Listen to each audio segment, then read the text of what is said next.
xanaa sant ak nuyu personnalité yi nga xam ne ñoo ñu dalal fii muy imam ak délégué de quartier yi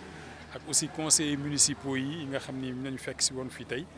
ak aussi sant suñu mag monsieur le directeur général de ONAS mi nga xam ni convention bi ñu xaatimoon am na ñaar wala ñetti weer ci ginnaaw moom moo ko sababu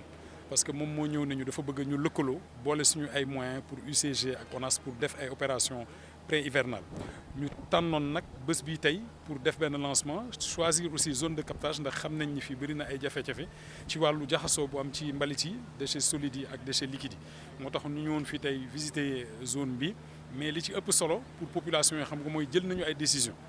benn décision bi mooy bëgg nañu lépp li nga xam ni moo wër bassin de rétention bi ñu def fa ay caisse polybène pour mën a capter déchets yi pour éviter charretiers yeeg yooyu di ko tuur ci biir lac bi te loolu dina ànd aussi ak création d'emploi incha allah dinañu créer une vingtaine d'emplois jeunes parce que point yooyu ñuy créer il faut que mu am surveillance 24 heures sur 24 dina weesu sax surveillance ndax day nekk ay points de sensibilisation comme ça ku ñëw di indi mbalit ñu wax la nag nga ko war a conditionner ak fan nga ko war a dugal emploi yooyu aussi dañ koy dédier jeunes yi nga xam ne ñoo dëkk fii ci zone de captage beneen bi mooy dispositif bi nga xam ni ONAS ak ñun dañ ko convoqué woon tey pour def curage bi dinañ ko fi maintenir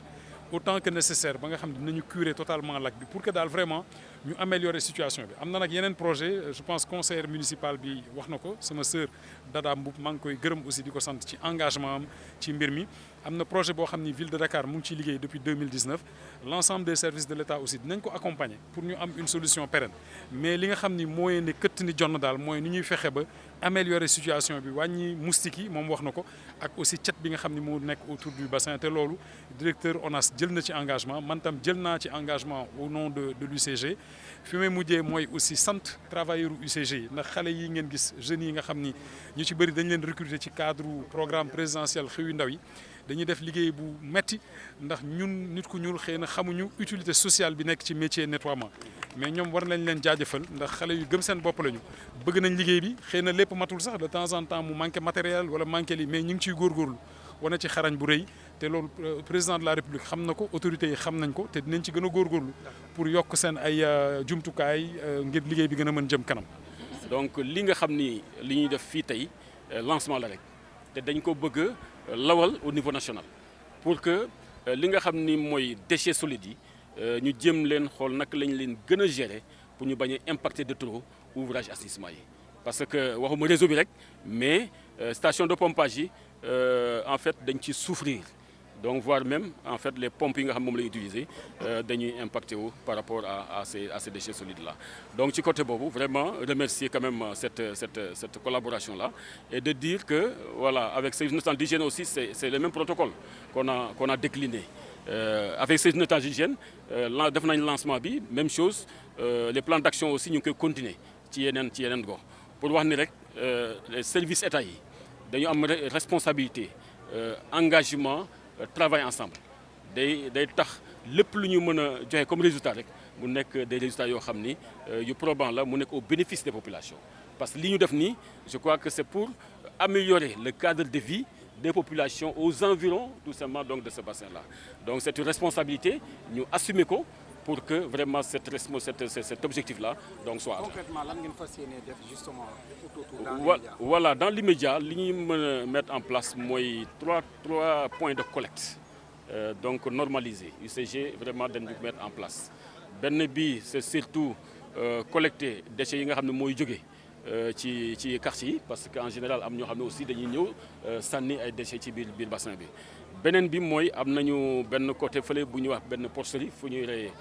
donc ay porc foofu déjà ñu permettre leen ñu xool naka la ñuy gérer seen déchets yooyu kooku lu am solo la beneen bi mooy déchets yi nga xam ne ñëw na déjà directement jógee ci yeneen gox yi ñëw ba ci bassin bi naka lañ koy gérer donc de façon concrète donc loolu provisoirement loolu la ñu war a gérer heureusement donc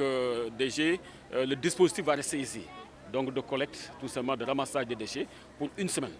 donc une semaine plus tard dañu fi ñëwaat xool l'impact ñu xool liggéey bi lan la joxe avant ak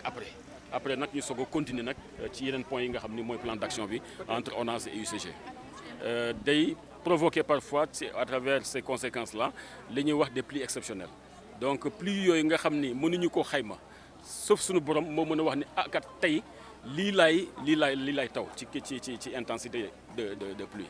donc lu mel noonu kenn mënu ko xayma maintenant nu muy ñëwee nag noonu lañ koy mën a gérer te surtout gestion bi mooy li nga xam ni mooy suñu ouvrage yi moo mën a fonctionnel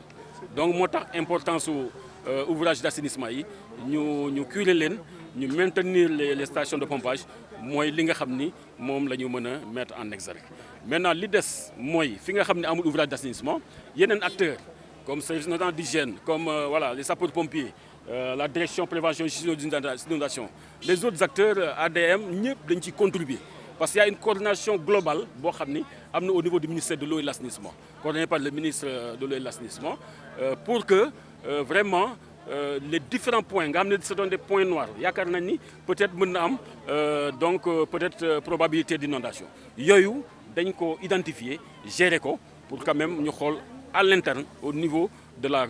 au niveau du comité national naka lañ koy gérer mais di jaajëfal aussi ñi nga xam ni ñooy autorités administratives yi les gouverneurs les préfets ñoom aussi vraiment ñu jouer ce rôle important parce que à Dakar le gouverneur mooy responsable mooy coordonner toutes les actions au niveau tout simplement des départements le préfet est là donc di wax rek en fait cette synergie d'ensemble de ko saluer et aussi ci ngeen bokk parce que vous êtes en étant aussi des acteurs boo xam ni mu ngeen ci jouer seen rôle bu important. tey nag ñuy rafetlu lu mësula am zone de captage ndax bu nit jëfee nga ni ko jëf nga muy présence su directeur ONAS ak présence su directeur UCG ONAS Babacar Mbaye ak UCG sama frère Mass Thiam parce que tey jii boo leen ñëwee ci gox bi wàcc mooy wax ni toogoo leen ci seen i bureau ci climatisé yi da ngeen a ñëw jëf wàcc ci terrain bi acquérir de la situation ndax démb dafa taw ngeen woo population bi impliqué leen ànd ak ñoom pour defar ñu war a trouver des solutions tey rafetlu nañ seen taxawaay ndax DG bu ne ñëw na fi mais lii ñu am tey dañu bëgg mu ubbeeku mu jëf topp ci ngeen soulager ñu jàppale ñu ndax yéen ay état am ngeen liggéey ak mairie ville de Dakar liggéey ak mairie Grand Yoff ndax mairie Grand Yoff fa laa bokk yàgg nañ taxawu zone de captage ak population Grand Yoff te ñu ne dañu bëgg ñi nga xam ne ñoo yore mbir mi c'est l'administration parce que ONAS mënuñu def lu dul moyens yi ñu leen jox administration bi nañu xam ni bassin bii